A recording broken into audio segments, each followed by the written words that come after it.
What's going on, everybody? This is episode 94 of the Weekly Wave. My guest this week is RiverKinn. He is a phenomenal songwriter, rapper, producer. This is a great dude. We got to know each other drinking on a boat a couple of summers ago. We've been homies since. He has a phenomenal catalog wherever you like to stream, so make sure you follow him with the links below. Like and subscribe if you dig the wave. Talk your shit in the comments. Without further ado, bada bing, bada boom. Holy shit, hallelujah, brother. Thanks for coming on. It's RiverKinn, baby. Yeah, it is, baby. Thanks for having me, man. Dude, I'm so excited too. One thing that I wanted to say off the bat was of all my friends that have any kind of success in the music industry, you are by far one of the most humble about it. You know, when I get on your Spotify today and I see that hundreds of thousands of people a month are coming in because this music means something to them, you've never flexed that on anyone that I've seen you around. You're so down to earth about it, man, but clearly it has an impact. I appreciate that, firstly. Thank you. Absolutely. Also, to me, I remember being at a time in my life, especially when I first started making music, that like I introduced myself as like my stage name to people in a situation that isn't necessarily like calling for that, you know? I would like to the waitress be like, oh yeah, you know, I'm talking about it as if I was bigger than my britches already. And I've kind of learned that leading with like, check me out on Spotify is kind of corny. And also like this shit will speak for itself, right? It really does. Someone will eventually, like, if they're interested in you as a person, they'll ask like, what do you do? Oh, I make music. Oh, well, like, are you on Spotify or whatever? Yeah, sure. You can just like Google it, whatever. Next thing you know, they're like, oh shit, you know? Yeah. And I'd rather get that reaction than try to like butter the bread before I even know if it's toasted, you know? For sure. Well, I think, like you said, like it changes people's perception of the you they're hanging out with. You know, as someone that knew you as a buddy that I kick it on the dock with, maybe get a little lit with, like, yeah. You know, the turnaround to find out that not only do you have a lot of people that come to listen, but you have beautiful material, man. Like, thank you. What would you describe the genre as? That's a tough one. And I obviously get asked this question pretty frequently. Sometimes it's hard for the artist to be the one to say so. I don't know if it's even up to me for the most part. I mean, I also like realistically, I understand that within my catalog, there are certain songs that would be considered like alternative hip hop, certain songs that would be like emo rap. Some songs are grunge, some songs are like drum and bass, some songs are like straight up pop. Some songs are like a dance, like, so like the versatility, or I guess like the range of like what I dip my toes into genre wise is so broad that like it's really hard to put an umbrella on the whole thing. Typically I like, obviously when you like, you know, put an album out or whatever, they ask you like, hey, what's your main genre and your secondary genre for like streaming platforms and everything to have all that. I almost always main genre alternative, secondary genre hip hop / rap. Yeah. I feel like that they put you in weird umbrellas when you go through that too, because the primary is going to dictate your secondary versus, like you said, you're free to jump into wherever you want, and sometimes it's the style of the hi-hat that's going to dictate what kind of hip-hop you're in. Yeah. Or it's a little bit of your cadence. But I think all of this has, like, it has a more ambient mood than most hip-hop or emo rap that I've heard, because you're a lyricist with, like, I don't know, a mellow presentation of some pretty heavy content. Like, also as someone that knows your speaking voice that doesn't know your singing voice as much, it's really interesting to hear how someone layers their vocal and whatnot. Yeah, layering is like a huge thing for me. It always has been, especially harmonizing. Like, I feel like that's an underutilized thing in especially sort of the weird internet subculture pocket that I exist in, the sort of like underground SoundCloud rapper kind of world. At least that's where like I came from, or like, you know, kind of earned my stripes. And there's not a whole lot of people out there that are harmonizing. It, like, they might have a great vocal, even, you know, as a singer, but for some reason or other, I cannot even off the top of my head think of someone who's like known for like having really good harmonies or even doing it at all.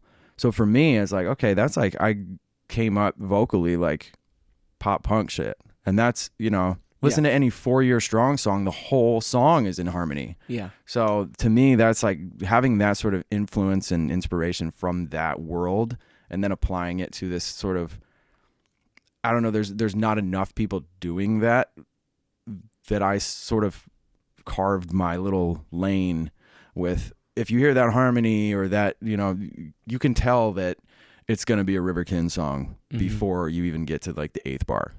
And is that like almost like a templated approach when you open up your DAW to record something? Off that first vocal, are you saying like, here's my normal stack, so I'm doing this octave with this particular filter on the high and this particular EQ on the low? Because you always kind of seem to have this dual voice approach that it's really nice to hear the speaking register, but it has your melodic sense to it, and almost like there's this intense vocal on top that's kind of in the back that gives the rage, the angst, the power behind it in a really nice way. There is, I wouldn't say necessarily it's like a templated thing. I think if anything, I just kind of have found the way that it works best for me and my like workflow. Yeah. And I try to be more like, I'll do all the things I can think of and then be subtractive in the mixing. So like maybe I've got 17 layers that I've recorded. I'll go in and, individually mix them all and get them there. And then I'll start taking them away and taking one away and taking one away. And then eventually I'll get down to the like 4 or 5 that I'm like, this is what it needs. And obviously like comping and stuff, like maybe there's the one take that this line is pronounced better or I liked the way I hit that note or something, but. And what was your education of working at DAW and learning how to do that stuff on your own? Because I feel like there's a lot of people, especially in the genre of hip-hop, where you have a producer and then you have the artist, versus it sounds like you wear all the hats in your own project. Yeah, and I think that's something that I kind of, from an early point, almost the very beginning, was like, it was important to me to be able to, whether or not I did every single song produced by myself, which at this point, 99% of my music has been produced by me. But I don't think I like necessarily went into it like I want to produce all my own stuff.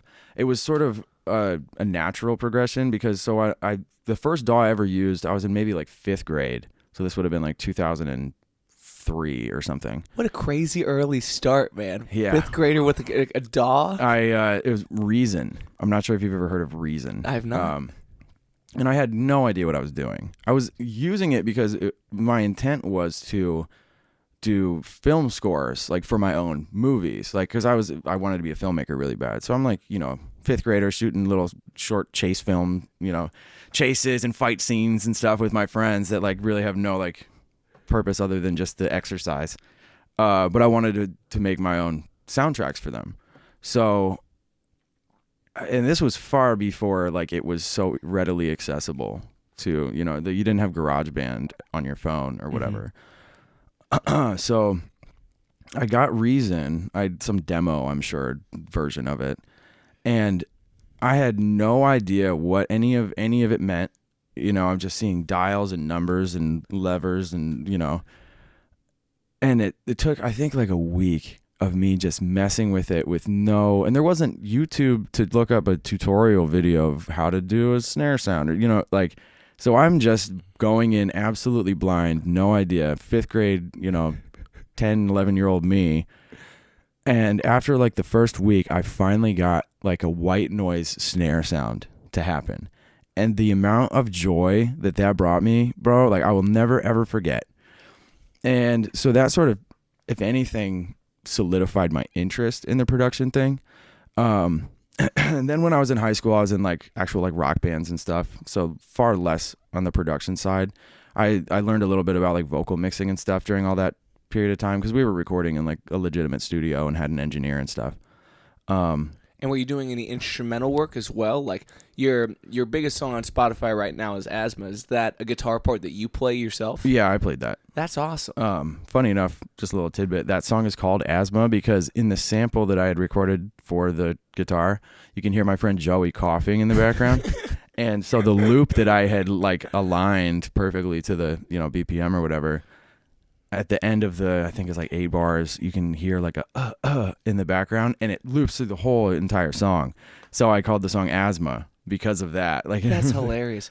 Well, like, it's cool to be someone that's interested in making the loop before the song unveils itself to you. You know, that's part of the muse in all of our lives. And like the muse may look like a buddy, you know, giving you a cough, or like I love at the end of tracks where you hear the guys in the session, you know, responding to the track they just played. Like I just wrapped up an EP with my friend Tommy Lee, and at the end you hear the trombone player go, "Oh, I didn't know we were ending there," and it's like that's perfect. What a great way to wrap the EP up. It's like because neither did we. Yeah, and I think it just adds a little bit of that like character to it, a little human feel, you know, because you can be as well produced and dialed as you can be, but there's something missing if you aren't like able to show the like human aspect of how was this made and how did it feel when you were in the room. And it is kind of a contagious thing. Like when you hear that sort of like end of the song, like you guys all like laughing, and I'm not sure if you're familiar with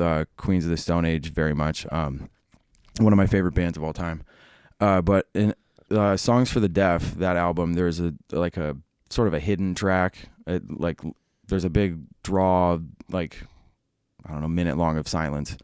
And then they have this weird little like riff that it sounds like very obviously they freestyled it, but it's just them like going like ha ha ha ha ha ha ha ha ha ha ha ha ha ha, and they like are just laughing and playing like the one note like guitar riff, and then they start bringing the drums in, and it's very obviously them just like goofing around and having fun in the studio. But that's like one of my very favorite parts of this like extremely dialed, really well done, well written, structured album. One of my favorite parts is this like 30-second little hidden riff of them just like having a good time because of that energy being so contagious. Yeah. That's a band that I'm just getting into because of oh, you're gonna love them, dude. They're literally so fucking amazing. And any album that you might recommend from Queens of Songs for the Deaf and Rated R for sure. Okay, because I'm a Foo Fighters fan, and I've been watching the tribute shows for Taylor and starting to see how much there is a kinship between those two bands. Well, Dave Grohl did the drums on Songs for the Deaf. No shit. Yeah, the whole album, Dave Grohl is the drummer. Oh, and then he has that project with the vocalist and with the bass player from Led Zeppelin. Was that them Crooked Vultures? Yes. Yeah, John Paul Jones is the name. Yeah. And so, like, I'm just starting to get hip, but, you know, as a kid, they're in the great realm of guitar player music that I just miss. So, like, now I need to come back and get my education and get my shit together. Oh, you're going to love it, dude. They're one of my favorite all-time bands. Yeah. Well, to touch back on Asthma, one thing that I noticed at the top of that track that I thought was really human in a great way is the guitar is kind of subtly out of tune, you know? And, like, the same thing happened at the top of Scar Tissue with the Chili Peppers. Like, the guitar is not perfect to a certain standard, but it's perfect for the mood. It adds a little bit of rub. Was that intentional? I don't even think so. Honestly, I feel like I just had picked up a guitar because I recorded that riff, like the sample for the song. I'd recorded that riff at Jess and Sebastian's house. Shout out Jess Himmelberg, Jess Dirt, and Sebastian the Bar. But I just picked up one of the guitars that was on the wall, and I'm certain it was like not purely tuned, right? Yeah, just sitting there ready to go. And if it was in tune with itself, that was enough, right? I just had this urge to like, let me record something real quick. And it's the simplest fucking riff. Like you literally are not even touching any strings on the fretboard until like the third note. Mm. And it just worked really well. And I think I may have even like had to tune the 808s down just like a 10% fraction just because it was like a little bit off, but it does add this weird sort of human element that makes it a lot more endearing to the audience. Yeah. Just because it doesn't seem too perfect. Yeah. Well, I think in all your production, like it has that same aura of humbleness. You're not trying to do anything overtly impressive musically. It's like the music is the perfect bed for the song and the lyric. And as it progresses, they progress together versus so many instrumentalists get in the way of their own writing by saying, like, I got to write a kick-ass guitar riff. And that becomes the center of attention, and they forget how to serve that riff, or vice versa with the vocal. And I think when there's artists like yourself that take the whole production means into their own hands, the song has a little bit more congruency. You know, it just does what it needs to get it done. I do think that there is a huge benefit for, especially the approach that I take, which generally starts with, I'll start with maybe an idea, right? Melody idea. Maybe it's just a bass line. Maybe it's just a cool like drum pattern I imagine in my head. And I'll pretty much just build sort of a skeleton out of the beat. I won't get like real into like the intricacies of the production. I might like not even have all of the instruments that I want in there or anything. It might just literally just be a drum beat and a bass line or something. And then I'll go and I'll do the whole song vocally, just on a loop. And then I'll go back and then produce around the vocals. So then by the end of it, it feels much more like the beat is cradling the vocal rather than the vocal is sitting on top of something. And I've fallen into this sort of pratfall of overproducing. And especially like when I really started getting into production and started using FL Studio and stuff, that was 2011, maybe 2010. Is that still your primary DAW? Oh yeah, for Cool. sure. I'm still using FL Studio 9 for the most part. Fuck yeah. And I record all my vocals with Audacity. So I think it's interesting to see, like, sometimes certain groups of users move to certain platforms just based on the cultural norm. And I've seen so many FL users jump to Ableton that Fuck that. Not for me. Ableton is like looking at a fucking math problem to me, dude. It's so like a user interface, so dry and like I can't do it. I know that it's not necessarily going to make any difference. Like if you get an EQ on something, if you know what frequency is what, it's going to be the same thing for the most part on any DAW. It's kind of like a through line principle. Like if I add X amount of verb, it's going to sound like this. The room size is this or what, like all of those principles technically are essentially doable in any DAW. Knowing the DAW well enough to not have that hindrance of like fighting it or searching through it to get what you're looking for, that's like I think more more beneficial, or at the very least more like it allows you the freedom of your creative expression without having those obstacles of like fighting the program while you're trying to be creative. Yeah. What a brilliant way to put that, because so many of us want to be a master of all the programs and all the tools, but really it's about learning how to use a couple of tools really well. Like what's your reverb that you like to use? Do you know how to mess with the shape of the space or the hang time of it or your pre-delays? Well, and understanding what all of that stuff means, and not necessarily like having a huge understanding of music theory, because like I'm not classically trained. I couldn't read sheet music to save my life. I don't barely know how to read tabs. I could play probably a G or a D chord or whatever, but I have no idea that I'm doing it, And so for me, it's like I'm entirely self-taught, all played by ear shit. Like you give me 30 minutes with a song, I can probably learn how to play it, functionally. But I have no idea what I'm playing on a technical level. So like I have sort of this aversion to calling myself like a guitar player. Or like I play guitar, but I'm not a guitar player. I can play the keyboard, but I'm not a keyboard player. But having that sort of lack of structure and lack of formal education in any regard to it allows me, I think, more opportunity to be creative without sort of already having these barriers set up or these like rule sets in place. Obviously certain frequencies technically are never going to sound good to the human ear, but that's far more like on the science of sound level than like on the actual creative level. And I know that there's people, especially guitar players, that get stuck with like, man, the first scale I ever learned is the only one that I ever go to play. Even if I know 4 other ones, like my brain just automatically goes to this first scale, and you kind of end up accidentally boxing yourself in. Not having any of that formal training or even understanding what any of that really means for the most part, that's, I think, far more beneficial to what I'm trying to do with it because of how experimental and weird and sometimes pretty outlandish some of my music can be. I would never have gotten there with it or taken it that far were it coming from a place of like classically trained knowledge. Yeah, well, talking about going that far, what's the name of your new single? Because when I was rolling on the way up here and that track came on, it's like SCU. It's on Spotify. Succubus? Yeah, Succubus. Yeah, that's like a feature I did for a guy named Caution, and I'm gonna feel bad not remembering this guy's name. Feel free to pull it up on the phone if they have. I would hate to like not actually.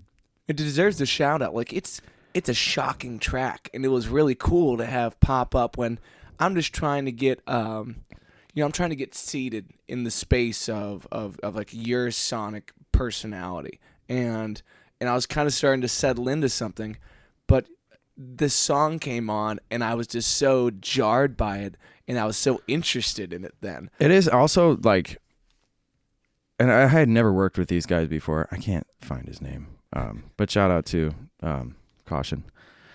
But I had never worked with these guys before, and I was approached like, hey, like, like very often happens, hey, dude, I've got this song, I've got an open verse, like, do you want to hop on it? And typically it's either like commission work, or like I'll figure out like what's your budget type thing, or if it's a situation where I feel I'll benefit greater from being attached to this, or like forging this relationship, like maybe the second song we do, I'll like say like, hey, you got to throw me something. But like to start that relationship out with like these other musicians that may or may not have like equal or greater sort of like reach, to spread my own sort of optics to these people, I'll just say, okay, cool, let me get on. Yeah. And so that's exactly how this song went. I was like, okay, sick. And I love funk music. I'm not sure if you're familiar really with funk, but it's like that 808 cowbell, real grimy bass. Like a lot of times it's just like a 4 on the floor house kind of beat. Say it again. Funk? Funk. Phonk. Okay, rad. It's like drift music, basically. If you ever see like Japanese drifters or like Russian drift, kind of like people in parking lots doing donuts and, Mazdas and stuff, that kind of music is sort of the theme song for that culture. Cool. And so there used to be a bunch of like drift compilations and stuff on YouTube that would use this like funk music before I think it was even really called that.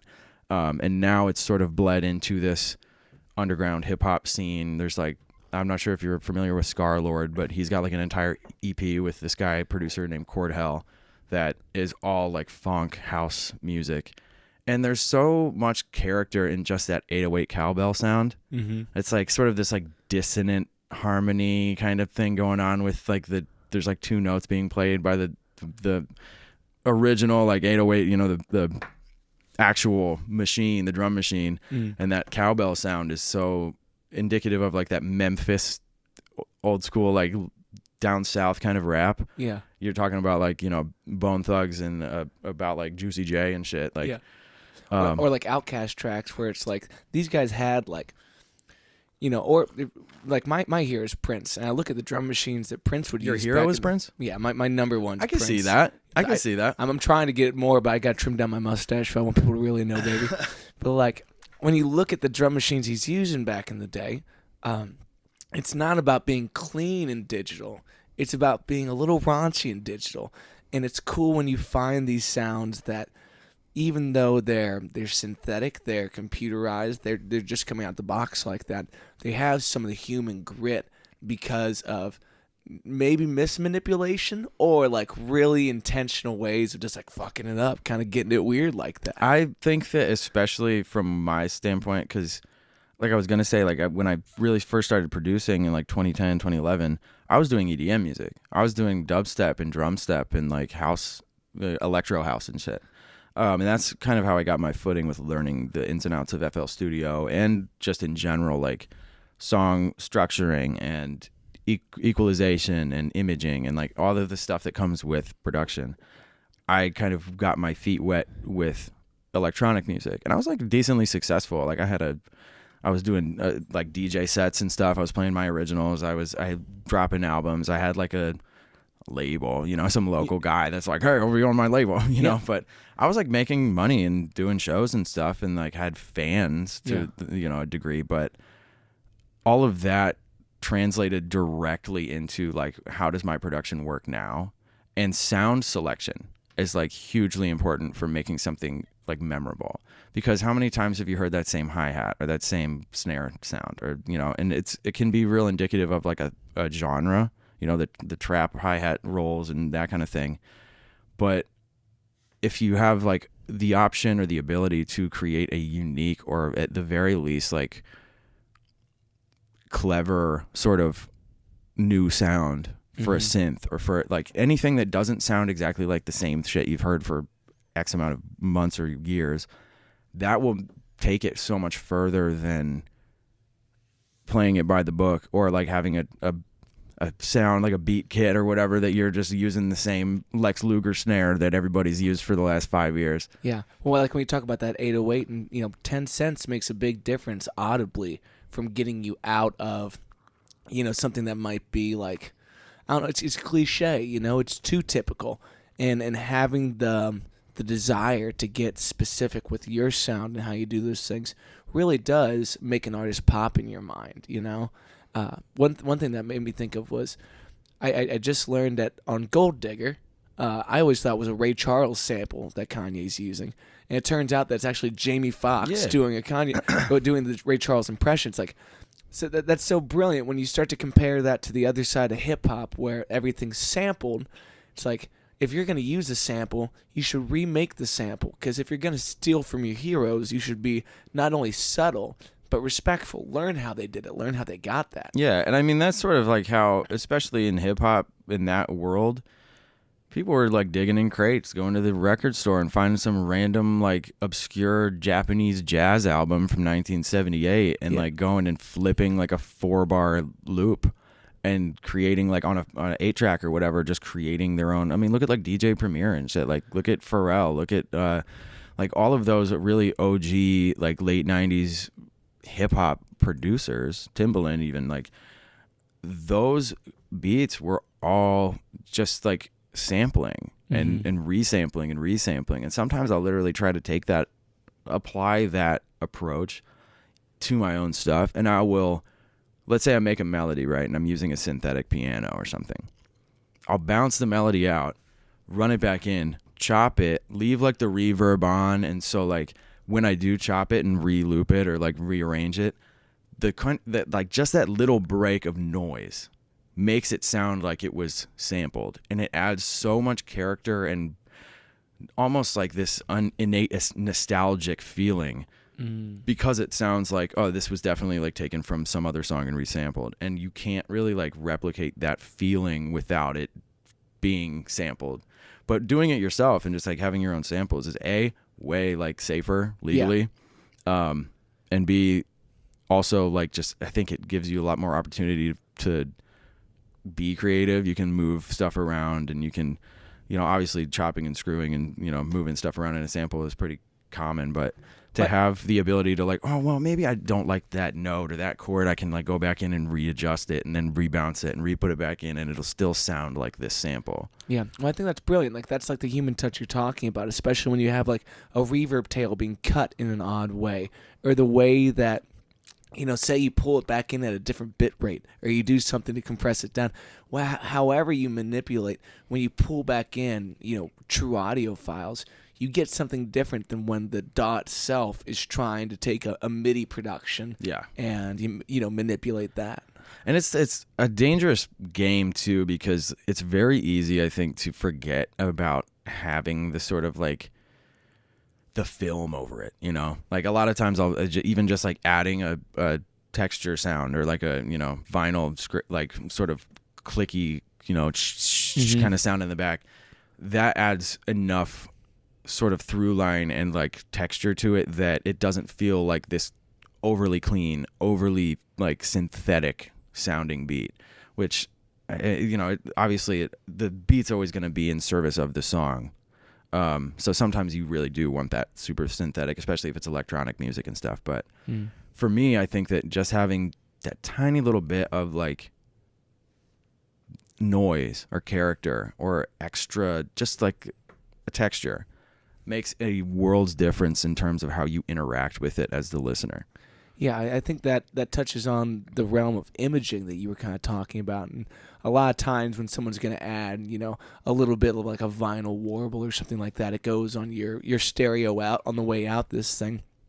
But it's cool to think that you can apply these at all points in your production, and that might be the inspiration to get you in a better mood for the top line. Like, so when you're building a loop that you're about to go in and start writing on, how far do you get it to, like mastered quality? do you put it through your normal effects chain? Do you push that limiter up? Do you put a little texture in there? Or do you wait till the song's unveiled itself? It's really kind of... That's like a hard question to answer because generally I do have sort of a structure of how I approach songs. Typically it starts with either like a melody or a bass line or like a drum. Like it almost exclusively starts with the beat. Unless I'm, driving down and I'm like, oh, like, and I immediately whip out the voice memo and like record what that lyric is in my head or whatever. And then I might, try to apply it to, like, let me build a beat around this. But typically it's start with, at the very least, like, a through, like, chord progression and some amount of, like, rhythm, whether it's just hi-hats and a kick or something, or a full drum pattern. It's never the same thing every single time. But it typically will come together as it sees fit. I'm more of a vessel for its own existence. It becomes real because it works through me rather than me like actively like I'm creating this thing. I kind of get in a flow state and it just sort of happens. So there isn't necessarily always like a step 2, add this vocal chain, step 3, build the structure, step 4, like it just kind of does what it does and what it needs to do. So a lot of times it is not up to me, When was the first time you felt like the muse was working through you like that? Oh gosh, probably when I was in maybe like 2nd grade. My sister and I used to do I used to just sit around and play Nintendo 64, and my sister would watch me.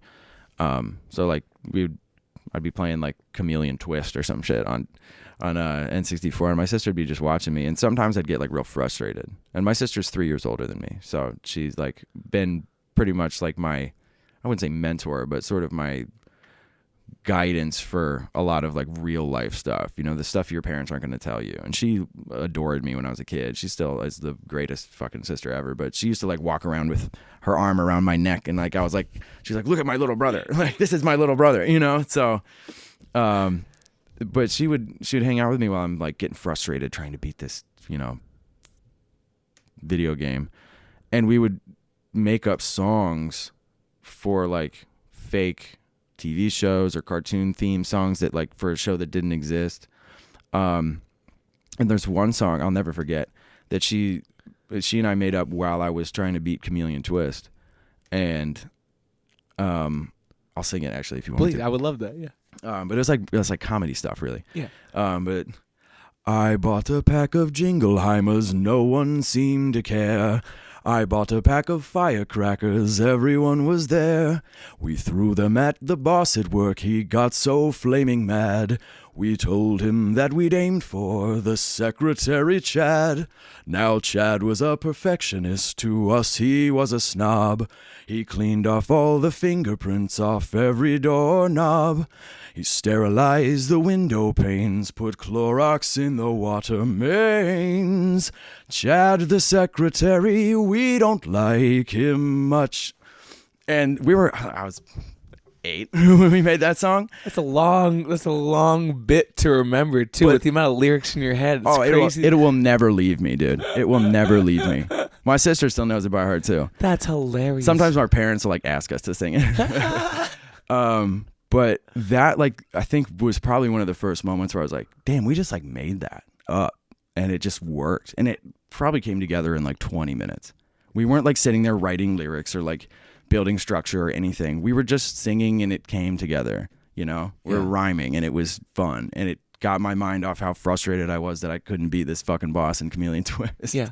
And do you find that, nowadays when you're writing lyrical material, does it stay up top or do you like to get it out on paper so you can evaluate like that? Typically like melody wise, especially like I'm doing like a singing hook, I like to at the very least get the melody out of my head because I can write, it's easier for me at least to like write syllables to a melody or a pattern. Like I could, just scat on a beat and realize like, okay, naturally as I'm listening to this, I want to hear like, like, and then I can figure out how do I fit words to that pattern or to that melody. versus like writing a poem and then finding a way to like fit it. I could like jam it into the beat to make it work. I'm not very good at that. Like it's far easier for me to try to like fit the words around what naturally sounds like it should be happening melody wise or pattern wise. So when you look at it like a comp list, is that top line normally like this, almost non-verbal scat line? Like a scratch vocal, like I'll drop like, or even I'll just play the beat through the speakers on the computer, and I'll just voice memo like, oh yeah, remember I want to do like da da da da da da, and then I can think like, I was on the way, I'm gonna, like I can figure out a way to put words to what instinctually sounds like it should be happening in my head. And rather than trying to bog myself down with like, I need the words to be right before I even attempt to get there. Which I think is maybe for me, it's like it works perfectly, but like it isn't, I'm sure, the most ideal nor, I don't know what the word I'm looking for is, not the most commonplace way to approach songwriting. Yeah. Well, I find people are on very different sides of the fence in that. And I think I more agree with your line of thinking where like I like hearing the song come out first, and then lyrically I start to place, and I'm sure you've experienced this as well. Sometimes you're just putting words in spots, and then you zoom out and you read the paragraph, and then there's something that was totally subconscious that is way truer than what you could have expressed to yourself off the bat. Yeah. It's like it's very odd when you wrote a song for yourself almost as two different sides of this character, and you realize that like that's the great companion in music. You can be soothed or enraged by that. And sometimes it doesn't have to be this grandiose idea that came out with all the fledglings that needed to be itself, Yeah, and I think also sometimes like you'll, especially once you do get kind of in that flow state, at least for me, like when I start really writing and I'm just on a roll, and like every line is like, oh yeah, here it comes. And then I get to the end of it and I listen back, or like even especially like going back a year later and I'm listening to a song that I made that long ago, and I'm like amazed by myself sometimes, to say that with like the greatest amount of humility. Like sometimes I'm like, where was I at when I made that? Like, how could I even imagine to say something like that now, or to like hit that note or do that progression? Like sometimes I'm just so surprised to even like hear, like, how did I even think of that? Like I'm impressed by myself a year later. Yeah. But in the moment, like you kind of can't see the forest for the trees. You know what I mean? Absolutely. When I'm sure a lot of our heroes, like the Chili Peppers, are still stepping up to bat, making great records. But when you look back on something like Scar Tissue, you wonder how you could have been that and still be that today without replicating yourself. Like when you look back at your catalog, do you feel called back into things, or is that a different chapter in your life? I think I used to feel far more along the lines of like, oh, like that, I'm looking at metrics and saying like, okay, this style of song is popular and people like this and this performed well. I'm looking at the actual like number game and the projections and the graphs and the stream numbers and stuff, and I'm thinking like, okay, well, the acoustic guitar sad boy stuff is like really working, so like let's do more of that. And to me, it was how I kind of like looked at it without even necessarily meaning to for a while, and stepping away from that sort of idea of like mathematically calculating like what is going to be the most probable success rate of, it's like it takes away from the realness of it. And so I try very hard to like, sometimes it's just lightning in a bottle. Sometimes you just nailed it. It was at the right time in the zeitgeist of the world. It like came out on the right day at the right hour even, and it's like you can't go back and replicate that whether you try to or not. And usually if you do try to, it comes across as facetious or like somehow not as much. It's never going to be as good as that. So you may as well try to do some new thing and do that better than like replicate or try to recapture this like glorious moment that you fell into, basically. Yeah. Well, I think that's the That's the problem of labels for the most part, where they're trying to put money into action behind artists that have, pretty quantifiable success rates. And when they do that, they start asking things of you as the artist to stay in your lane, to give them things that have a sweet guarantee. And there's not many artists that are truly independent like yourself that have songs in the millions of streams kind of range and have to wonder that question themselves. Does it ever drive you crazy to have success in your past when you're looking at your future trying to have a new at bat that's a home run? I mean, you're always like, reaching the goalpost is ever moving. You're always reaching to try to like upsell or like outdo yourself, right? Whether it's to quality or to creativity or to, numbers and success on that front.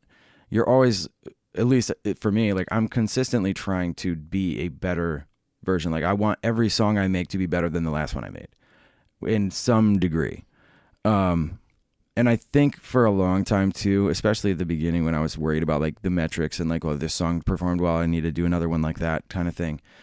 I got caught up in the, like you're chasing the next 100, the next 1,000, the next million, the next whatever, rather than letting it just be. And sometimes like even with like Asthma is like my most popular song by and large.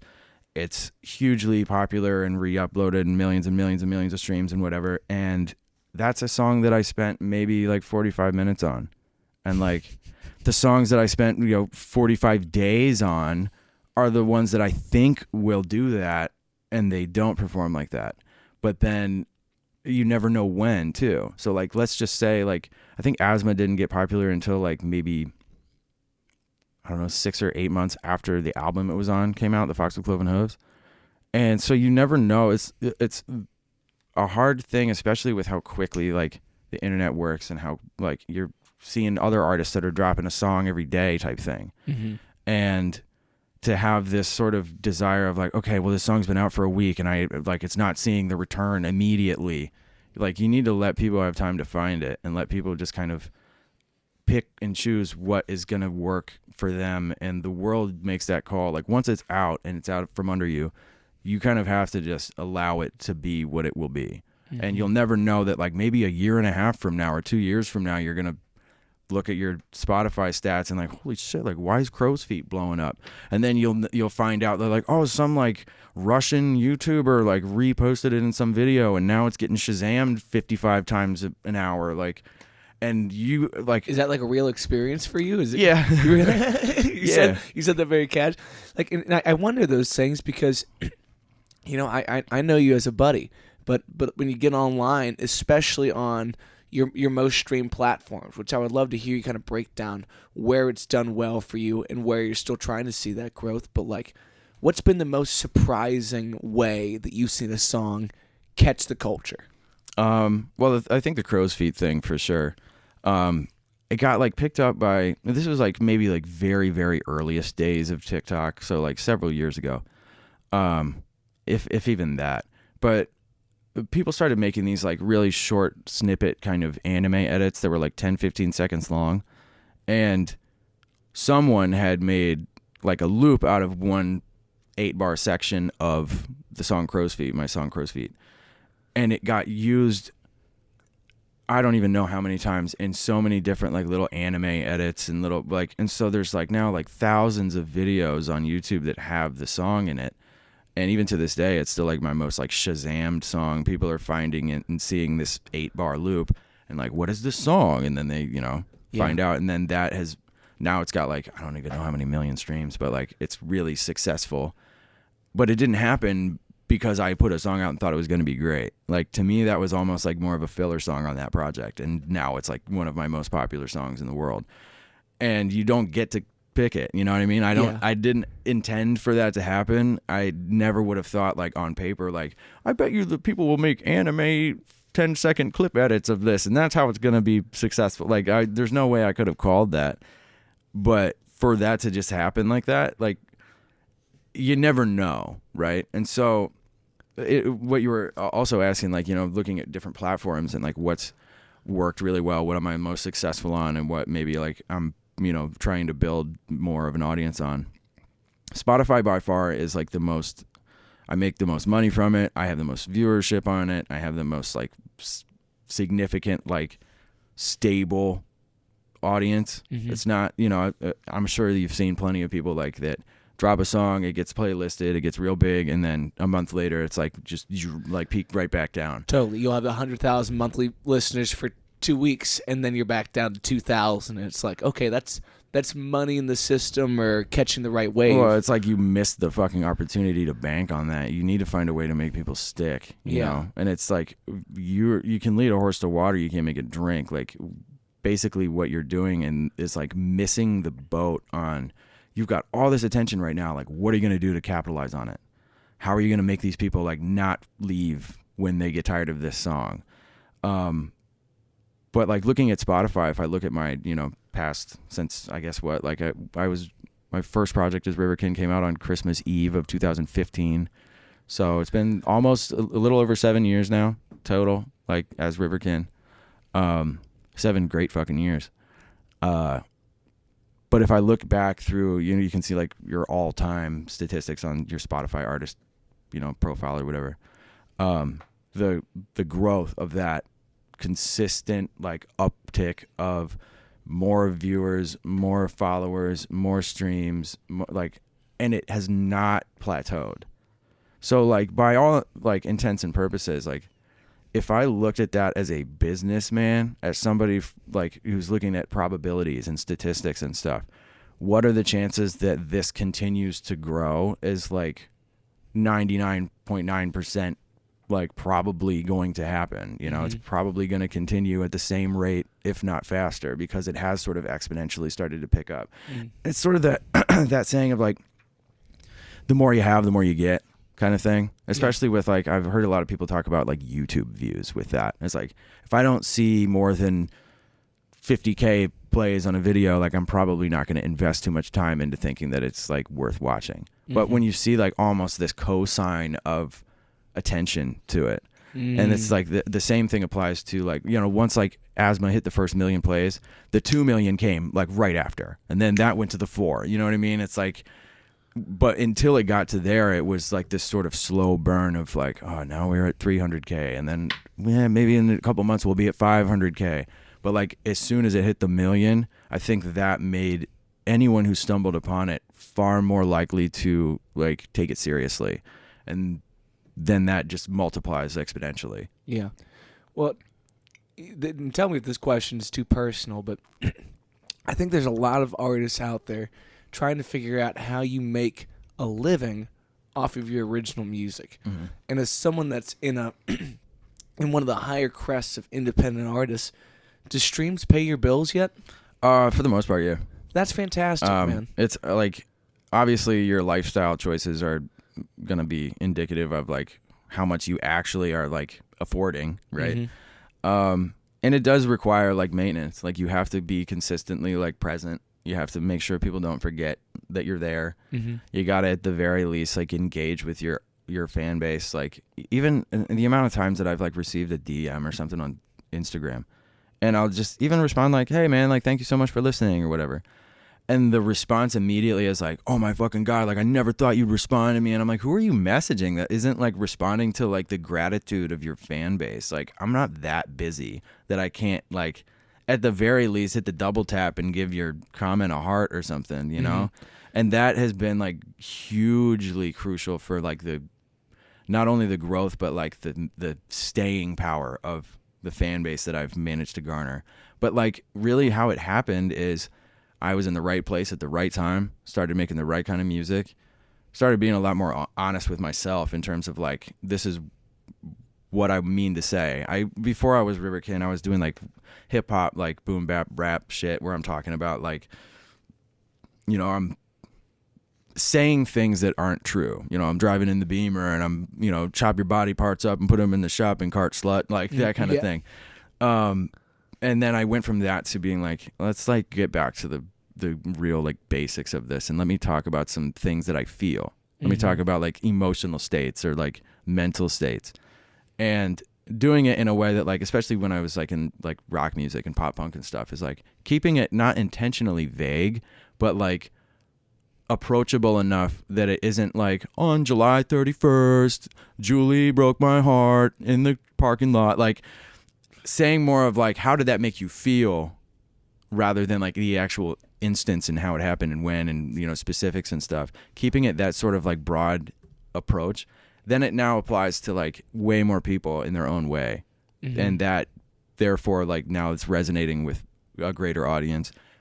They stick around because it's like, wow, you're like saying exactly how I'm feeling, even if it was about a completely separate situation or different situation than what they're referencing. So it's this weird sort of like, don't tell them too much, you know? Yeah. But how do you keep from pandering to people then? It's tough. Sometimes you end up doing it. Sometimes you do. Like it just is the way it is.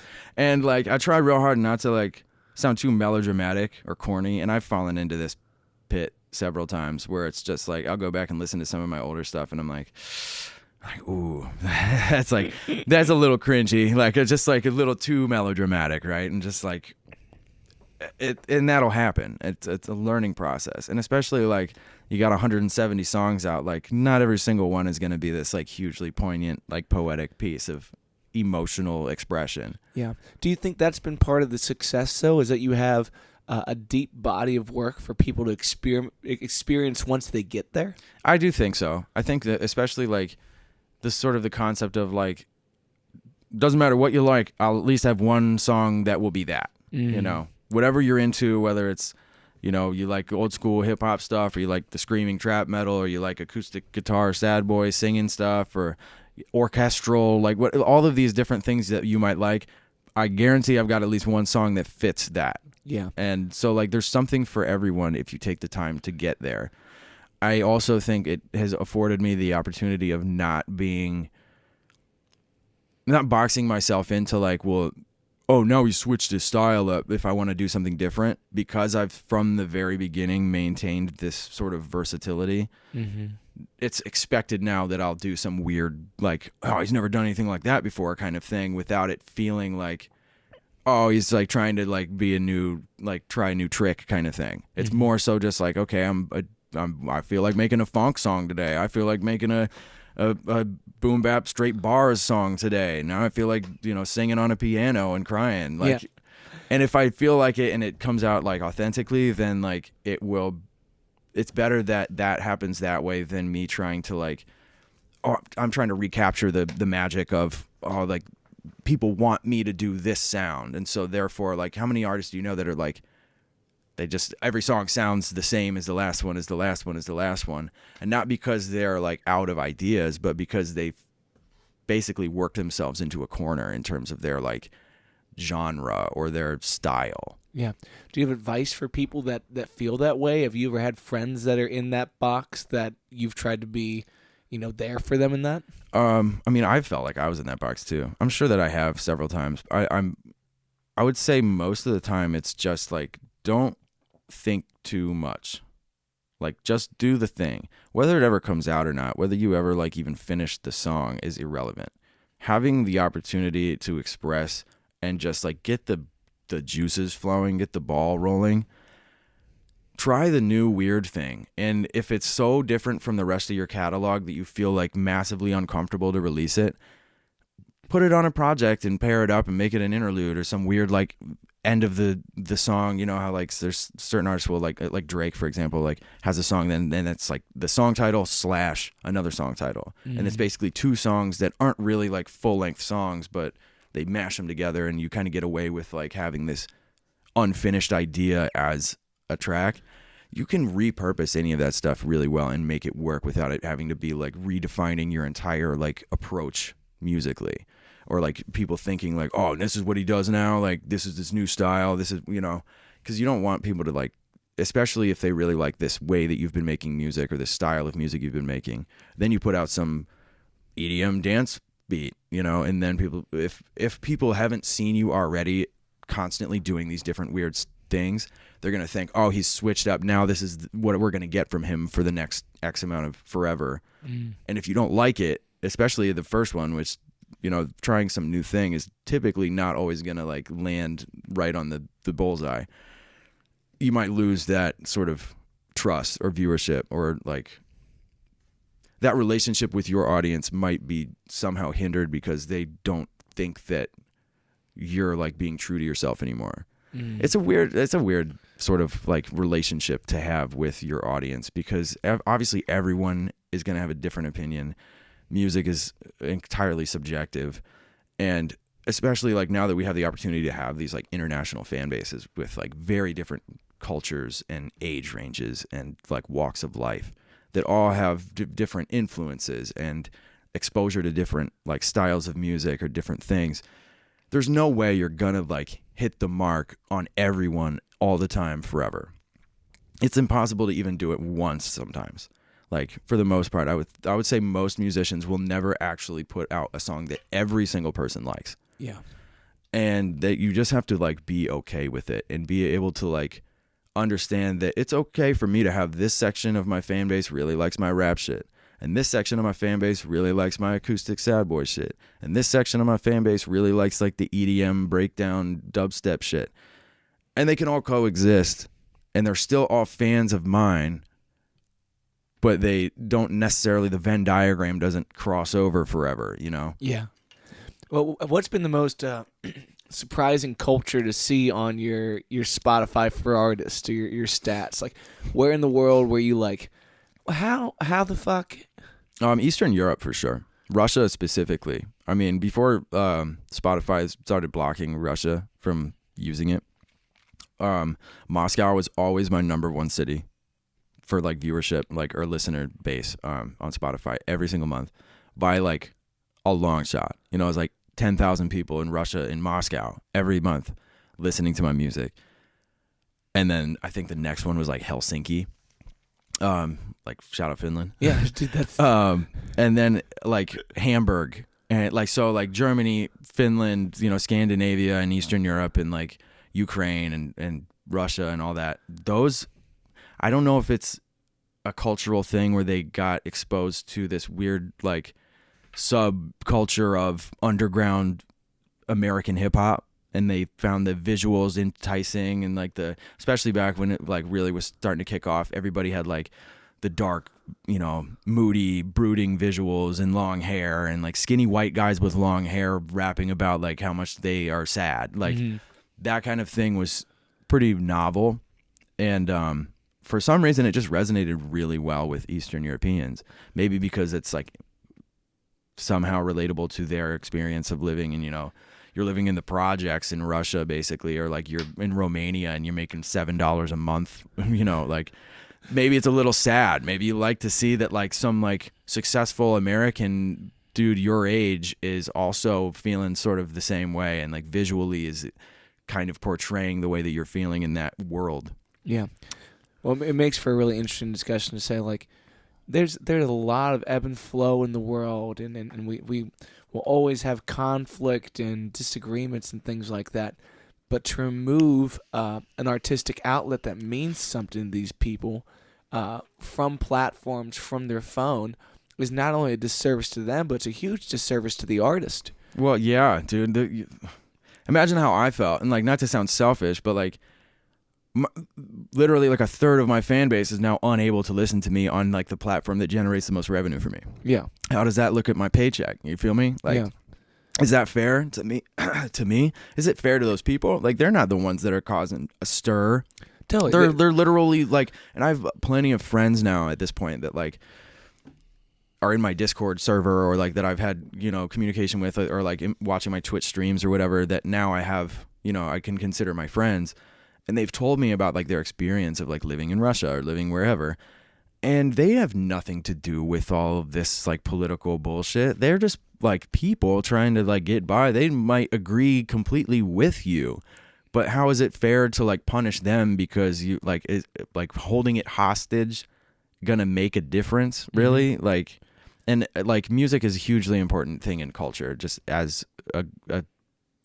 there's like three things I think that I've been told or read somewhere that will always exist, or like it will manifest in any culture. You could have like, you know, the people in the island that have been untouched by civilization for thousands of years or whatever. Any civilization or any like culture that pops up, a human culture, will always by itself, without any outside influence, create three things. One is like a hierarchy of like roles and expectations, you know, like hunter gatherers. Maybe there's like the leader of the tribe type thing. Some amount of like language or communication, and music. Music is like one of those like three, only like the three like tenets of any civilization will create these, whether you like it or not. Music is one of them. So like to take that away from an entire country of people, huge country too. Yeah. Just because like there's some sort of political upheaval, I get what you're going for, but it's also like unfair to them, and it's fucking up my money. Yeah. Well, it's fucking up your potential to communicate with people that you see as friends, you know, like not every fan becomes a friend just because of, you know, language barriers or distance or relational barriers, but these are people that through your art you do care for. Yeah, very much so. And it's a real shame that you know, trying to be, you know, activists for better change has actually enacted a disservice to people that you were there for. Yeah. And I'm all about, you know, all of us trying to see the best version of this world that we can, but that doesn't start with taking the art out of people's hands that they go to on very hard days. Like, you don't even have to agree with your fans for your music to service their life, and that's a very odd thing. Well, and they're gonna find a way to listen to that shit anyway. Like, is it gonna make a huge difference to the, like, maybe they have to go through one extra like click of the mouse to find it on a different platform, or a VPN or something like that. Yeah, like, so to me it's like, why bother? Like, and they still have yet to put Russia back on the Spotify thing. And so it's like, it's been going on for so long now at this point, I kind of like don't even think about it anymore. But like, realistically, like, what do you, like, those people are still listening to my music. I'm just no longer getting paid or being able to see those numbers. So like, my opinion or like understanding of my reach is now skewed and is now somehow blurred by this. Like, they're gonna have to go through different channels in order to find my stuff or be able to listen to it, and I don't get any of that like statistical information. I don't get any of that actual like revenue growth. I don't see any of those things. And maybe it's like, by and large, like, just good for me to be out there and they're still listening. And like, if I went to Russia, people that I've never like even thought of are gonna like know my shit and know my music. But like, I don't get to see how that's progressing. Yeah. And it, if anything, is more of punishing the artists than it is the actual listeners of the music. And I know that I'm not like exclusively, like, this is not just applying to me. There's plenty of, especially underground, like American hip hop artists that are big in Eastern Europe, and they're also affected by this the same way that I am. Yeah. Well, it's a very difficult issue just to discuss because, you know, everyone wants to have emotional reactions to situations in the world, and then to bring those emotional reactions into what they think of you. But very clearly, you're a kind, humble person that's making your living off of this art that is there for folks that you care about through this. That, like you said, now it's just being skewed and moving farther away from the end goal, which is being able to connect with these people. Like, you know, I think as artists, we've been underserved by the concept of streaming, except in the way that people can sample your music and make these anime shorts thousands of times. And because of embedded digital information, you can source those back. You can get it on Shazam. You can find these things, and the art can be sampled in a proportionate way. It's not like a Parliament record being pulled off in a vinyl, sampled, and then not given credit to. Yeah. It is digitally implied back to RiverKinn. They can find you for that. And it's very trackable, and it gives me a good idea of like, okay, this song is now like performing really well. Why is that? Now I can look and see like, oh, okay, because somebody's like posted it in this thing, and now I get like sort of a read on like, when did it happen? Why did it happen? Where is it happening? How do I capitalize on this moment of like attention from this sector of whatever audience base? And if I don't have that information or it's not easily like readable, I'm basically like at a disadvantage immediately, just from a business standpoint. Yeah. Well, one thing that you touched on that, when you're communicating with listeners and fans and new friends and folks that are just coming on the server for the first time or your Twitch, with a certain amount of scale, it almost becomes unachievable to always communicate with these people. Like, when do you start to draw lines for your own personal sanity and mental health in that? I used to have a really a really hard time handling this because I felt an obligation to answer every single DM, every single message, every single comment, I felt like I'm going to be that guy that like always responds to every single person. And for a while it was doable because I wasn't getting the kind of volume of messages or like outreach that I am at this point. And I always thought it was kind of corny to like not respond. Same like how I was saying earlier, I was like, the first response I get after I say thank you is like, I never thought you would answer. And generally I had to draw a line when it became like, now my audience is like trauma dumping on me. And I'm not a licensed therapist. I'm not like in a position, like I'm making these songs that are like maybe poignant to them or like talking about like emotional stuff that it relates to their life. But like just because I may have felt in a similar way or like expressed myself to like, oh, like I said exactly the way that you're feeling and whatever, and now you feel like you can trust me or something. Like, to remind myself that like you don't know these people. You already gave them the song. You don't owe them shit.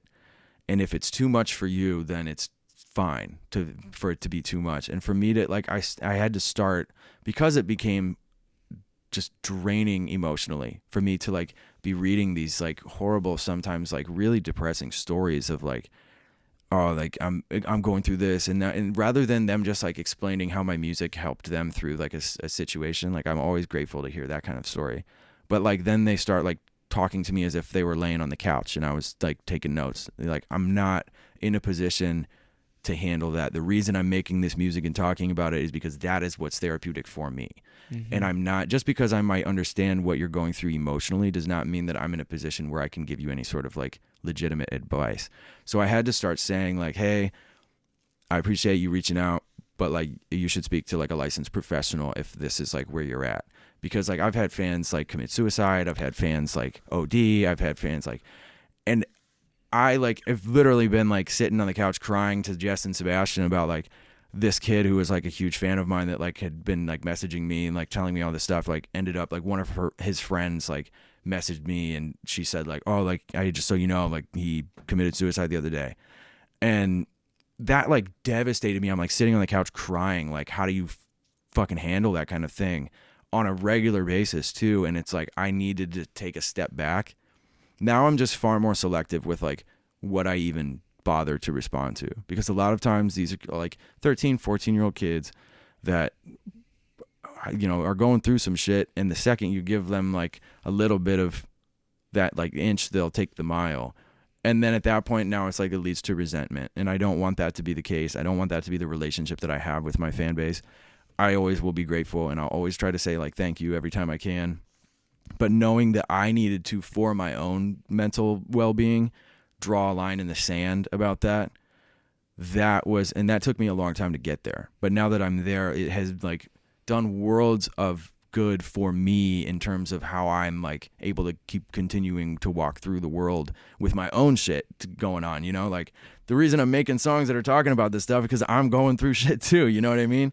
And for me to be able to like, I can't shoulder everybody's bullshit.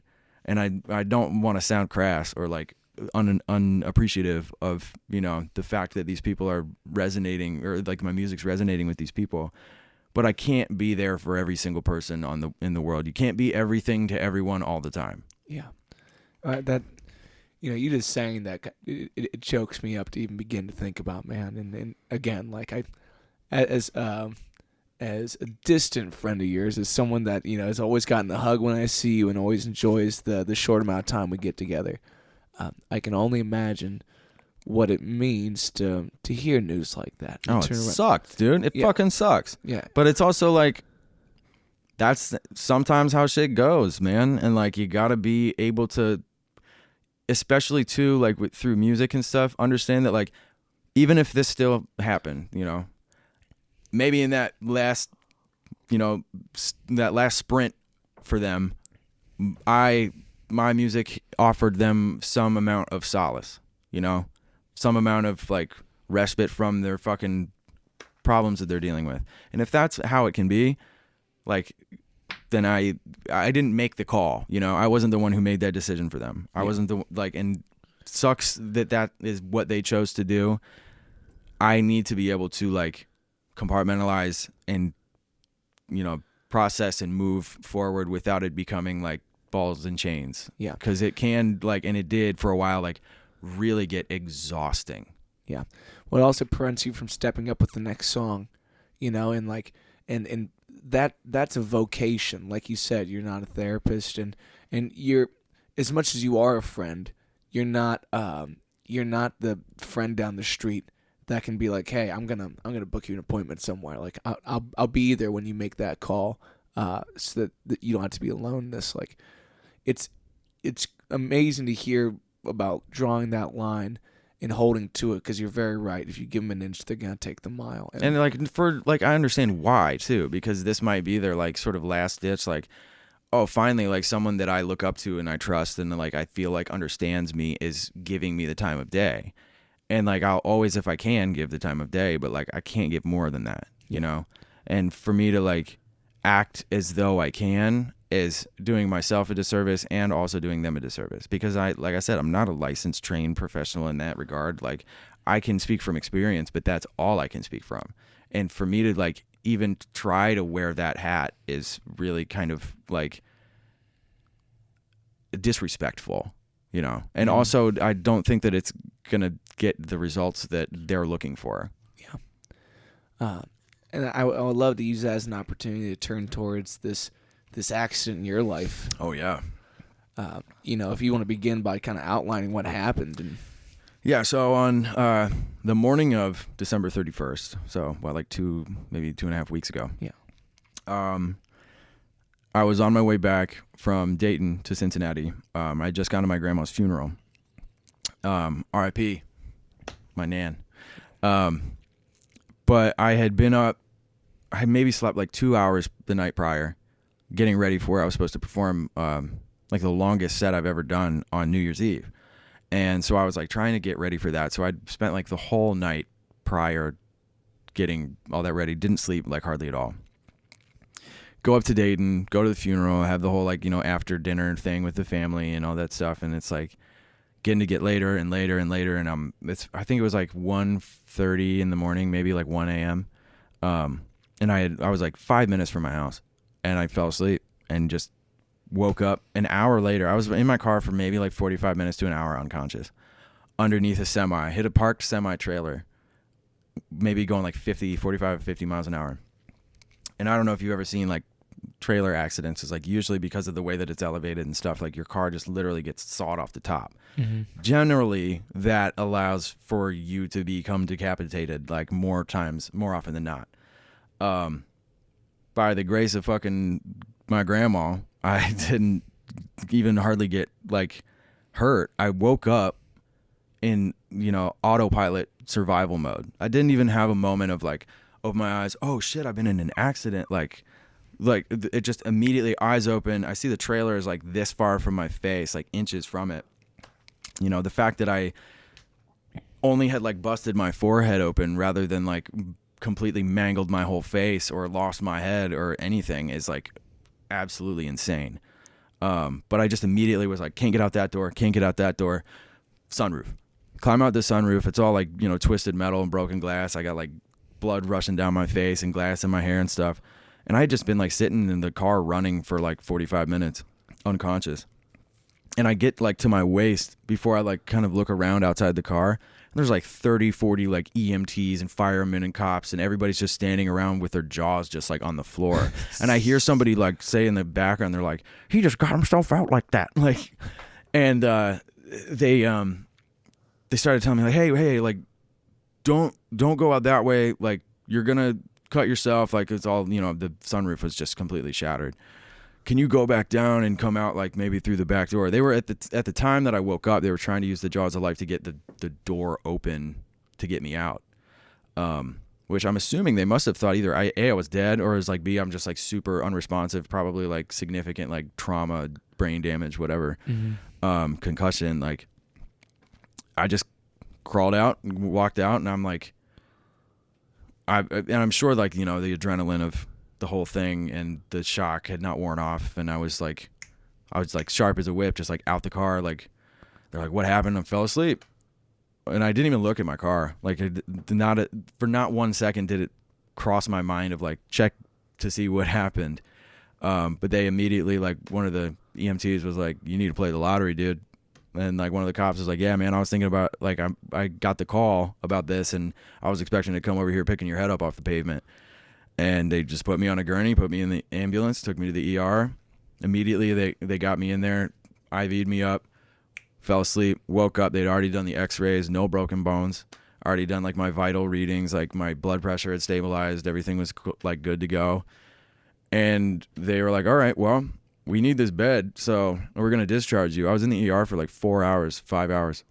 That's outrageous. Yeah, and they just sent me on my way. And within the span of like 8-9 hours, I went from accident to back in my house.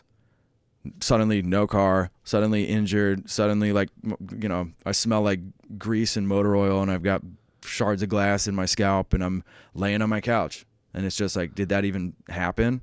You know, like surreal kind of like psychological understanding of that situation. Even now, it's still like weird to process. Yeah.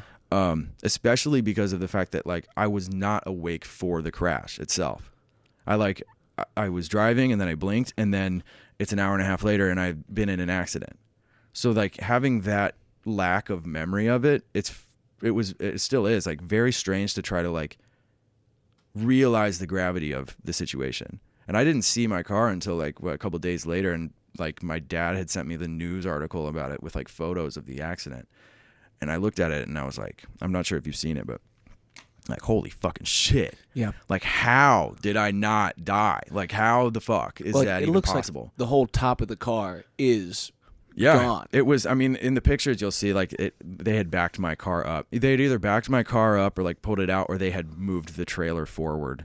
But you'll see that like literally right up to like the back of the driver's side door is all the way just like peeled back. Yeah. And just like flattened down. So I must have literally been laying in just like the perfect position, like fell asleep, leaned this way or something, and then like right to there. And I just stopped where it stopped. And, you know, that's some like grace of God shit, you know. Yeah. I have no idea how or why. My mom was hit as a pedestrian by a car when she was younger. And she had a similar like sort of psychological like experience with it afterwards. The sort of like, I almost felt weirdly guilty or something. You know what I mean? Like just like I didn't know how I was supposed to feel about this thing, because it just sort of happened and then it was over and the world keeps turning, you know?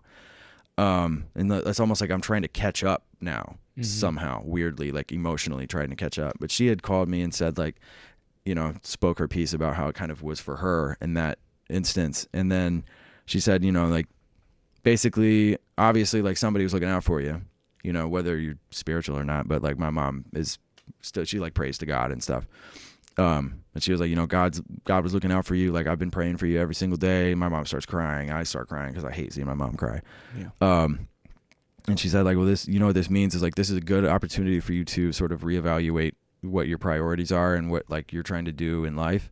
And also like, there must be a greater purpose. Like you clearly have something more that you have not done yet, or you would probably not be here. So like make good on that basically. Which is like, I'm trying to figure that one out still, you know, but it'll probably never be really truly figured out. It's mostly just, I got to like move correctly. I got to live a virtuous life and be grateful that I get to, you know? Yeah. Well, I think, you know, for whatever reason, waking up with, that kind of mentality is a beautiful thing. And some people come about it through much more tragic means, you know, such as this, but, you know, whether you believe in a higher power or you believe in the inner calling, like she said, you have another day in front of you, hopefully many more days in front of you. So what you choose to do with that should be reprioritized. It's not about the cash that doesn't get to come with you, to the other side. It's not about the Louis Vuitton belt that they're not going to bury you in because it just doesn't look good with the suit. You know what I mean? Like, I have a distant cousin who was in a similar accident who did get decapitated, and like, I didn't know this person very well. This was before I came along in life, but you hear family members speak of something like that. And it's unfathomable to think like that's a way you could go, and as a friend with this on the books, like we had chatted, and I just see this picture, and I'm thinking like, so my boy's definitely sitting there in a neck brace with like the majority of them broken, and the fact that you walk in here today is not only a miracle, but it is kind of like it's an eerie turn of the page. Yeah, very eerie, and it is miraculous. Like there's very little other way to say it. It's absolutely miraculous that it happened the way it did without, like, I don't even know how, especially the fact that I was like unconscious for the entire thing. I'm not even like emotionally or mentally like traumatized by like the action of the accident. Like, I pretty much like took a little nap and woke up and my car's messed up now. Like that's essentially what happened. Yeah. And then I spent, obviously like 2 weeks laying in bed and hurting my spine, fucking killing me. But like, if that's all I had to walk away with is like some spinal pain and like a gash on my forehead, like, hell yeah. Yeah, straight up. You feel me? Like, fuck yeah, I'm glad that like, and maybe it is like a humbling thing and I need to reevaluate. Maybe I needed that for something that I'll never know, There could very well be like something that could have happened or would have happened were it not for that accident that would be 10 times worse or something. And I'll never know that, and I have to be okay with not knowing that. But to see that there's a silver lining in it is like absolutely crucial in this situation for me anyway, because otherwise it'd be like I'd spend the rest of my fucking life thinking about like why. Mm-hmm. Well, it's great to be a person with a medium to go to with these feelings, like in time this will unveil itself through the muse to be, a piece of your catalog. That there's 1,000 ways to process something like that, but the one for sure thing is if you don't take the time to process it, it will haunt you in a physical and emotional format. And there's so many things in our life that you choose to suppress how you feel. You repress certain memories and whatnot. While this thing is here in your life, speaking about it is so potent to the rest of us, and I'm sure it will only bring great things for you and reflection of that and great art. I don't know if this is the same for you in your world of songwriting and just creative expression, but like there is a weird like, I'm sure that plenty of artists would say this is like that's like my therapy, right? Like, but to the cathartic feeling of I'm going through this like emotional or like traumatic or whatever kind of like experience or mindset or emotional state, to get it out and turn it from something that could be like crippling and detrimental and like a negative and a bogging me down, to turn that into something that is very literally productive by making a song about it or like expressing it in a way. Not only does it feel like I'm getting it out and like, kind of letting go of it in a way, but I'm creating something that is now beneficial to me through like out of the thing that could be detrimental to me. Yeah. Taking that and flipping it and turning it into a song that now will like express myself. I get it out of my system, and now I can like turn that into reaching other people and doing good by them through expressing something that maybe they couldn't find the words for. And then, okay, like then let's look at the money and the growth of reach and like all of the things that come with having like a successful musical career, that now I've taken this like thing that could have like put me in the hole and turned it into something that is like taking me out of it. Yeah. Well, I'm sure, something like that, near-death experience, makes every other time that you thought about being in the hole seem even more minuscule. It's like all the things that could have put me in there, this one definitely shoulda.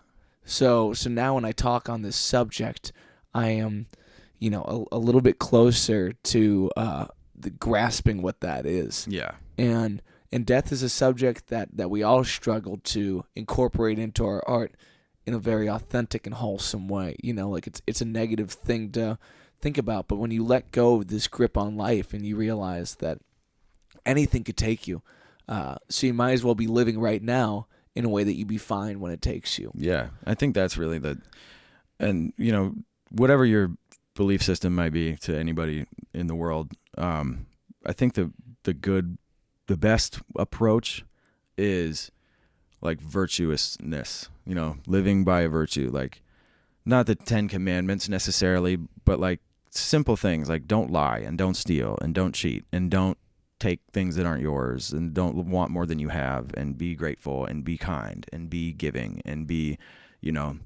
those very simple like tenets of being a decent person. That is far and beyond more beneficial and more like rewarding than anything else. Like I can go through my day knowing that like if I got struck by lightning right now, like I was nice to people today.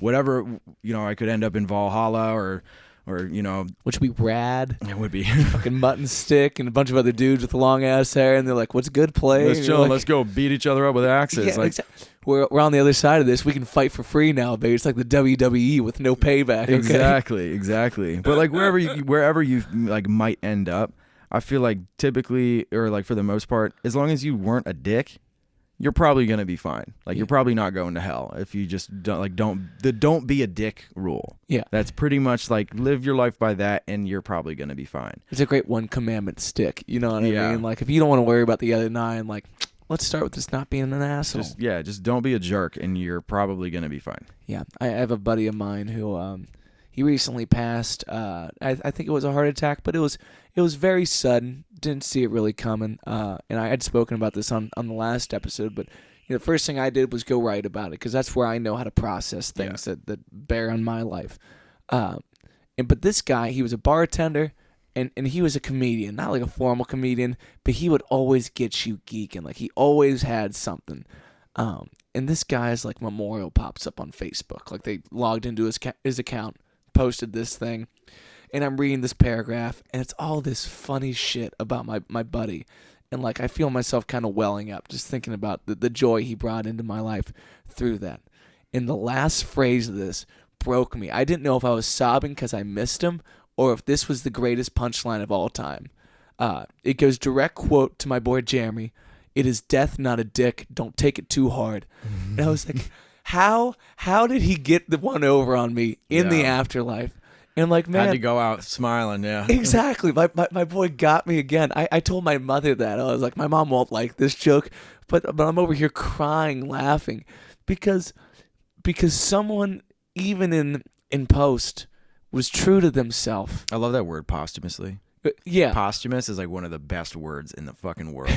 And not to cut you off. You're fine. That made me think of the word posthumous. I love that word so much. And there's a lot of things we worry about our legacy in life, what you leave behind. Like I heard once on Rogan where it's like you die twice when you leave the planet and the last time someone says your name. And it's like you worry about your impact in this, and like not many of us are making nice enough pyramids for this shit to even last another lifetime, Yeah. So when you look at the great memorials to the human testimony, to our own experience like that, and you stand there and you're in awe of that magnitude, like it makes you reconsider what you do in your life, like not only to be virtuous, but to be long-lasting or to be temporary happily, like the existential of what did I do today is like maybe I was just myself. I think that the search, like the endless sort of pursuit of purpose is obviously like the human condition, right? Everybody wants to know why. That's like the answer that will never be, or the question that will never be answered. I think to let go of that and just to be and allow, what comes will, what may type, situation. I think that is probably far more like, what's the word I'm looking for? I think that you'll end up better for it to like not need the answer, right? And to, obviously there's things you can do like spreading joy and being, trying to touch as many lives in your life as you possibly can in a positive way. Yeah, like all very like fine and good, but like no guarantee that any of this really even makes a difference at all in a grand scheme. It makes me at least feel better, and I can go to sleep at night like without sweating because I know that like I'm at the very least like it's out of my hands. So I might as well just like have fun and do the good thing and not don't be a dick. For sure. When you talk about like a spiritual basis for a life, like I'm glad I grew up in a religion. Same. But when you look at, like religion is trying to answer that question that, as a young person, I'm coming to the conclusion that like they probably don't have it right. I certainly don't have it right. It's like the good book is a good book, but it shouldn't be the answer. It should be me letting go of the question. Well, it's almost like it's what poses the question, really. And it can give you sort of guidance in like how here's multiple ways to approach the answer of that question. But it never, like, there is never going to be a definitive answer to the question why or for what. And so, like, I don't even if you did find out why, what would that do? If we did somehow find out the answer to the meaning of life, would it make any difference to the way that people operate on a day to day? Like, probably really not. Like, and so then, like, what do you do with it anyway? Even if you did find out. Realistically, to me, is like just let it be, and you're probably going to be far better off for it to not be like stuck on this pursuit of an impossible answer. Yeah, like if you could get all the answers to your greatest questions in 24 hours through Amazon Prime, you probably wouldn't give too much of a fuck when they got there. It's like our need to be satiated immediately is a bit of our unraveling, it's a bit of the problem. And I'm sure that we would find a different question that we can't answer if we did get the answer to the why, Facts. And for some of us, that's just basic multiplication that we just can't figure out over time without a calculator. And for other people, it's like, what's Thomas Aquinas thinking at the end of his life? Like probably some pretty heavy shit. Yeah. But it's your pursuit. It's your vocation and why you want to bring these questions to the table, man. And I think that also like, if anything, it's better to not have the answer because it affords us conversation. It affords us like collaboration to potentially find the answer to the why. But if we already knew the answer and it was like a universally known truth, I think that it would kind of take away a lot of what makes living life as a human being kind of like glorious, like the grace of being all of us on the same team of like no one knows, we all have that in common. Every human being on earth has that in common, that we don't know why. So at least we're all in the same boat, and I think that human condition is very crucial to how we can relate to one another. Yeah. I think that's a beautiful way to wrap this up. Is there anything that you'd like to promote on the way out? Well, now that I'm kind of back in the saddle again, I would say I'm aiming to hopefully have I just went through like organization of like old half-finished projects and, sort of like half-baked beats and ideas and stuff. I reorganized everything, put it all in like a position where it's like, okay, now I can actually approach all this stuff like structurally. But project, when it's done, hopefully in the next couple of months, I'm quickly getting, closer and closer to actually having something that I'm like, okay, here's my next thing. It's going to be big. It's going to be like, one of those like 15 to 20 track like projects. That's heavy, dog. Yeah. Which I'm excited about. I know that people nowadays are like far more interested in like dropping singles. They perform better. It's easier to get everybody just like all on one track rather than to here's an hour long experience. Like you better sit through all of them. You know what I mean? But I think I shine when I get the opportunity to like sort of like do a story and say like there's a through line and there's a narrative within this project. So that's what I'm working on. I want to be able to do that and kind of bring up like almost like a sequel to The Fox with Cloven Hooves. Beat tapes. I'm really big into the idea now, especially like I dropped a beat tape a year ago that performed really well. And I've got a lot of production that I overproduce, or like I can't imagine like how would I even do vocals on this, or like it's still such a good beat, but like I don't know what to do with it. Why not just put it out as a beat? Like production is literally 50% of what I do as an artist, it's I think worth being able to have just instrumentals out there, and some people like that better than the stuff with vocals on it. So there's a market for it. So Beat Tapes project, big guy. I really need to get back into music videos and stuff, but we'll see how that goes. I need to like kind of get my affairs in order first before I start worrying about dropping $600 on a fucking music video. That's for sure. RiverKinn across all platforms. Yep, RiverKinn at RiverKinn. You can Google it too. I would say if I have anything to sign off with, just thank you guys for listening. Thank you for having me on, bro. It's been a fucking pleasure. Yeah, always, man. And you know, tell your friends and family you love them. Make sure you drink some water and get some rest and take a shower because you smell like shit. Great fucking advice. RiverKinn, everybody. Peace, y'all. My friends, pimps, players, and affiliates, that was RiverKinn. So make sure you follow him. Check out his links below. As I said, like and subscribe to the channel if you've been digging the Weekly Wave. And we'll talk to you soon. Peace.